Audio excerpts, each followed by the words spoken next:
सोचिए, एक ऐसी रात हो जहां सन्नाटा इतना गहरा हो कि खामोशी भी चीख रही हो। सहराए अरब के तपते हुए जर्रों पर जब रात की ठंडक पड़ती तो वहां से गुजरने वाले कारवां की रफ्तार बढ़ जाती, लेकिन इन मुसाफिरों के पैरों की चाप में एक अनजाना खौफ छुपा होता था। उनके दिलों की धड़कनें तेज होती और निगाहें हर टीले के पीछे किसी साए को तलाश करती। उन्हें मालो दौलत छिन जाने का इतना डर नहीं था जितना अपनी जान का था। क्यों? क्योंकि उस इलाके के संगलाख रास्तों पर एक ऐसा नाम गूंजता था जिससे उस दौर के बड़े बड़े सूरमा और ताकतवर बादशाह भी कांप उठते थे। एक ऐसा शख्स जिसने गुनाहों की तारीख दुनिया में अपना सिक्का जमाया हुआ था, जिसकी तलवार से खून की बू आती थी और जिसके कदमों की चाप का मतलब मौत या बर्बादी होता था। लेकिन क्या आप यकीन करेंगे अगर मैं आपको बताऊं कि यही संग दिल शख्स, जिसके हाथ मासूमों के खून और लूटमार से रंगे थे, एक दिन वही हाथ उठाकर काबे के गिलाफ से लिपटकर एक छोटे बच्चे की तरह बिलक बिलक कर रोएगा। एक ऐसा डाकू जो वक्त का सबसे बड़ा गौस और अल्लाह का मुकर्रब वली बन गया। आज की कहानी किसी आम इंसान की नहीं, बल्कि हम जैसे गुनाहगारों के लिए उम्मीद की उस किरण की है जिसने तौबा की ऐसी बेमिसाल तारीख रकम की कि आज सदियों बाद भी उनका नाम अकीदत और अदब से लिया जाता है। ये ईमान अफरोज दास्तान है हज़रत फ़ुज़ैल बिन अयाज़ रहमतुल्लाह अलैह की। खुरासान का वो इलाका जो आबी वर्द और सरखस के दरमियान वाक़े था, वहाँ फ़ुज़ैल बिन अयाज़ की दहशत का राज था। ये वो ज़माना था जब फ़ुज़ैल अभी हज़रत नहीं बने थे।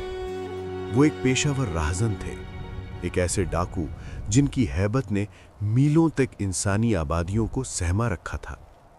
तारीख की किताबें बताती हैं कि वो गैर मामूली तौर पर ताकतवर, निडर और बेबाक थे। उनका दिल गुनाहों की कसरत से पत्थर की तरह सख्त हो चुका था। उनकी दहशत का ये आलम था कि जब कोई काफिला वहां से गुजरता तो सालार हुक्म देता कि आहिस्ता चलो, बर्तनों की आवाज भी न निकले, कहीं फ़ुज़ैल बेदार ना हो जाए। वो सिर्फ माल नहीं लूटते थे, बल्कि लोगों के दिलों में अपना ऐसा खौफ बिठा देते थे कि लोग दिन की रोशनी में भी वहां से गुजरने की हिम्मत न पाते। उन्होंने अपनी जिंदगी का एक तवील हिस्सा इसी गफलत में गुजार दिया। वो समझते थे कि यही दुनिया है, यही ताकत है और यही कामयाबी है। लेकिन अल्लाह पाक की पकड़ और उसकी रहमत दोनों ही इंसान को हैरान कर देती हैं। कभी कभी अंधेरे के ऐन बीच से ही हिदायत की रोशनी फूंकती है। एक रात का जिक्र है जो बज़ाहिर आम रातों जैसी थी, लेकिन फ़ुदैल के लिए वो तकदीर बदलने वाली रात थी।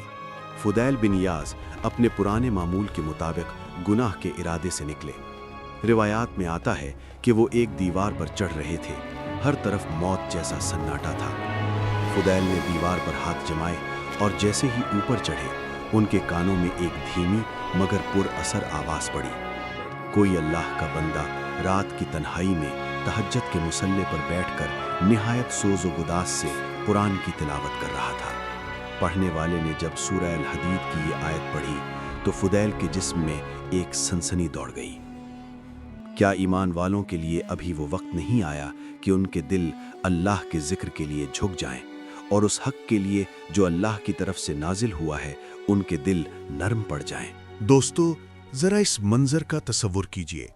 एक डाकू दीवार पर लटका हुआ है, जहन में गुनाह का इरादा है, और अचानक खालिक कायनात का ये सवाल बराह रास्त उसके दिल पर दस्तक देता है, क्या अभी वक्त नहीं आया? ये अल्फाज फ़ुज़ैल के दिल पर किसी तेज धार तीर की तरह लगे। उन्हें ऐसा महसूस हुआ जैसे रब्बे जुल जलाल खुद उनसे मुखातिब है। उनका वो दिल जो बरसों से पत्थर बना हुआ था, मोम की तरह पिघलने लगा। उनका पूरा जिस्म कांपने लगा, आंखों से आंसुओं का बंद टूट गया और वो वहीं दीवार से नीचे गिर पड़े। इसी हालत में उनकी जुबान से चीख निकली, क्यों नहीं है मेरे रब, बेशक वक्त आ गया है, वक्त आ गया है। वो वहां से दीवाना वार भागे और शहर से दूर एक वीरान खंडर में जाकर छिप गए। उनका दिल गुनाहों के बोझ से फटा जा रहा था और तौबा की तड़प उन्हें बेचैन कर रही थी। इत्तेफाक से उसी खंडर के दूसरी तरफ एक काफिला ठहरा हुआ था। रात के अंधेरे में वो मुसाफिर आपस में मशवरा कर रहे थे। فضیل نے سنا کہ ایک مسافر کہہ رہا تھا، دوستو ابھی آگے بڑھنا خطرے سے خالی نہیں، سنا ہے فضیل بن ایاز اسی راستے پر گھات لگائے بیٹھا ہے، وہ ہمیں لوٹ لے گا، ہمیں صبح ہونے کا انتظار کرنا چاہیے۔ یہ الفاظ فضیل کے کلیجے کو چیر گئے۔ انہوں نے سوچا، یا اللہ میری زندگی پر افسوس، ایک طرف میں تیرے سامنے توبہ کر رہا ہوں اور دوسری طرف تیرے بندے میرے نام سے کانپ رہے ہیں، میں مسلمانوں کے لیے کتنا بڑا فتنہ بن چکا ہوں کہ لوگ میری وجہ سے اپنا سفر روک کر بیٹھے ہیں۔ فضیل بن ایاز اسی وقت ان مسافروں کے سامنے آ کھڑے ہوئے۔ لوگ انہیں دیکھ کر سہم گئے، لیکن فضیل نے روتے ہوئے کہا، اے مسافرو تم بے خوف ہو جاؤ، جس فضیل سے تم ڈر رہے تھے وہ اب اللہ کا بھاگا ہوا غلام بن کر واپس آ گیا ہے، آج کے بعد تمہیں مجھ سے کوئی خطرہ نہیں۔ اس رات انہوں نے عہد کیا کہ وہ اپنی بقیہ زندگی اللہ کے گھر بیت اللہ کے سائے میں گزاریں گے۔ توبہ کے بعد فضیل بن ایاز نے اپنی زندگی کا رخ موڑ دیا۔ وہ مکہ مکرمہ منتقل ہو گئے اور وہاں ایسی ریاضت اور بندگی کی کہ زمانے نے انہیں عابد الحرمین یعنی دونوں حرموں کا عابد کے لقب سے نوازا۔ ان کی زندگی کا ایک مشہور واقعہ ان کی عظمت کی گواہی دیتا ہے۔ ایک رات اس وقت کے سب سے طاقتور حکمران خلیفہ ہارون رشید نے اپنے وزیر سے کہا کہ مجھے کسی ایسے شخص کے پاس لے چلو جسے دیکھ کر میرا دل اللہ کی طرف راغب ہو جائے۔ وہ گھومتے پھرتے حضرت فضیل بن ایاز کے کچے مکان پر پہنچے۔ دروازہ دستک دینے پر جب حضرت فضیل باہر آئے تو اندھیرے میں ہارون رشید کا ہاتھ ان کے ہاتھ سے مس ہو گیا۔ فضیل بن ایاز نے ٹھنڈی سانس لی اور فرمایا، ہائے کتنا نرم ہاتھ ہے یہ، کاش یہ دوزخ کی آگ سے محفوظ رہ سکے۔ خلیفہ ہارون رشید یہ سن کر زارو قطار رونے لگے۔ انہوں نے عرض کیا، حضرت مجھے کچھ نصیحت فرمائیے۔ حضرت فضیل نے فرمایا، اے ہارون تو اس امت کا چرواہا ہے، یاد رکھ قیامت کے دن تجھ سے ایک ایک بکری کے بارے میں بھی سوال ہوگا۔ تیرے دروازے کے باہر وہ لوگ ہیں جو بھوکے اور مظلوم ہیں، لیکن تو محلوں میں سوتا ہے۔ جب تو اکیلا قبر میں جائے گا تو یہ تیری بادشاہت تیرے کام نہیں آئے گی۔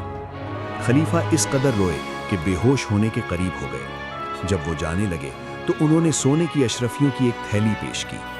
فضیل غصے سے کھڑے ہو گئے اور فرمایا، افسوس میں تجھے جہنم سے بچنے کی راہ دکھا رہا ہوں اور تو مجھے دنیا کا کوڑا دے کر ہلاک کرنا چاہتا ہے، اسے یہاں سے لے جاؤ۔ یہ وہی ہاتھ تھے جو کبھی لوگوں سے زبردستی مال چھینتے تھے، لیکن آج وہی ہاتھ دنیا کی سب سے بڑی دولت کو حقارت سے ٹھکرا رہے تھے۔ حضرت فضیل بن ایاز رحمت اللہ علیہ کی زندگی ہمیں یہ سبق دیتی ہے کہ انسان کا ماضی چاہے کتنا ہی تاریک کیوں نہ ہو، اللہ کی رحمت کا ایک قطرہ اسے پاک کر سکتا ہے۔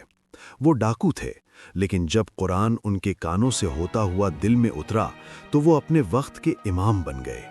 ان کی آنکھیں جو کبھی شکار ڈھونڈتی تھیں، بعد میں خوف خدا سے اتنا روئیں کہ لوگوں کا کہنا تھا کہ اگر پوری دنیا سے اللہ کا ڈر ختم ہو جائے تب بھی فضیل کے دل میں وہ ڈر باقی رہے گا۔ آج ہمیں بھی اپنے گریبان میں جھانکنے کی ضرورت ہے۔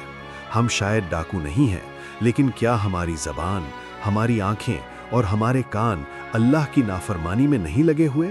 کیا ہم بھی اسی وقت کا انتظار کر رہے ہیں؟ یاد رکھیے، توبہ کا دروازہ ہر لمحہ کھلا ہے۔ ایک سچا آنسو اور ایک سچا ارادہ آپ کی پوری زندگی بدل سکتا ہے۔ اگر آپ کو حضرت فضیل بن ایاز کی یہ ایمان افروز داستان پسند آئی ہے تو کامنٹ میں سبحان اللہ ضرور لکھیں، اور اس پیغام کو دوسروں تک پہنچانے کے لیے چینل کو سبسکرائب کریں۔ اللہ ہمیں بھی سچی توبہ کی توفیق عطا فرمائے، آمین۔ ملتے ہیں اگلی ویڈیو میں ایک نئی اور سبق آموز کہانی کے ساتھ۔ اللہ حافظ۔